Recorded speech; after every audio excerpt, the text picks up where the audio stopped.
Les archives papier de l'Indépendant cachent souvent de petites pépites drôles, originales, surréalistes. Bonjour, je suis Denis Dupont et pour vous, je les sors de l'oubli avec le podcast Je vous parle d'un temps, produit par l'Indépendant.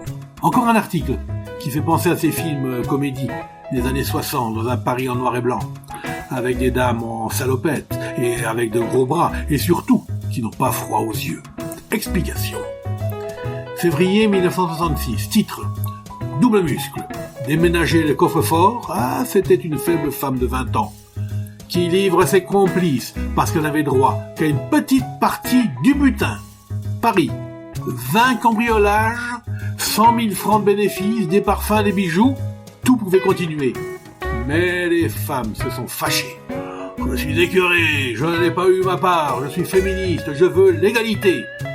Est venue déclarer au commissaire de la 7e brigade territoriale, Hélène, barmaid divorcée, mettant fin de la sorte aux exploits d'une bande de déménageurs de coffre-fort composée de 2 hommes et de 2 femmes.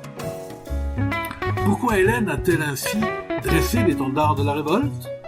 Parce que, dit-elle, les hommes ne partageaient pas à égalité avec les femmes le produit de leur vol, tout en leur laissant la part du lion quand il s'agissait de fournir un effort. Et la brune barmaid de poursuivre, depuis que j'ai délaissé le nightclub, je soulève les coffres-forts. Cela nuit à ma beauté. Quant aux billets de banque, nos petits ne nous laissent que des miettes.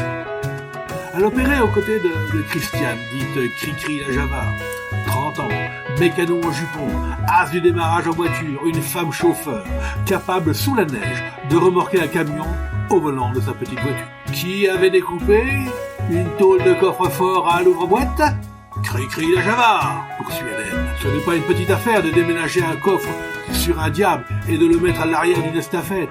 Est-ce l'amant de Cricri qui faisait le travail ?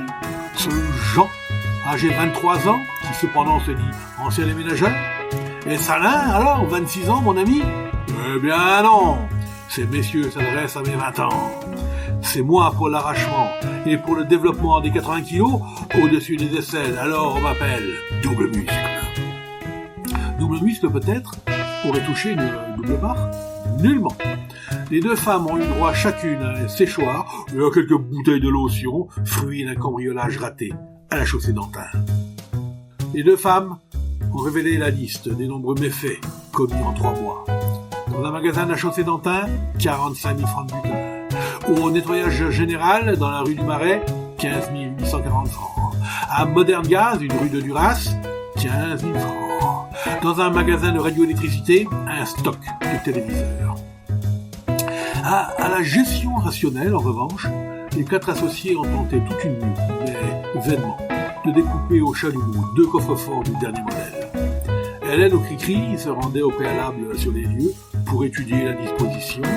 Elle cherchait, disait-elle, un studio.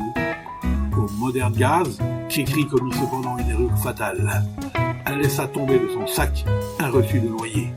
Ce fut un point de départ qui devait permettre l'arrestation dans le quartier de la Bastille des 2 cambrioleurs et leurs amis. Sacré nana, se sont indignés les hommes. Et je vous parle d'un temps, un podcast produit par l'Indépendant et concocté avec délice par Denis Dupont, à retrouver ici même, chaque semaine,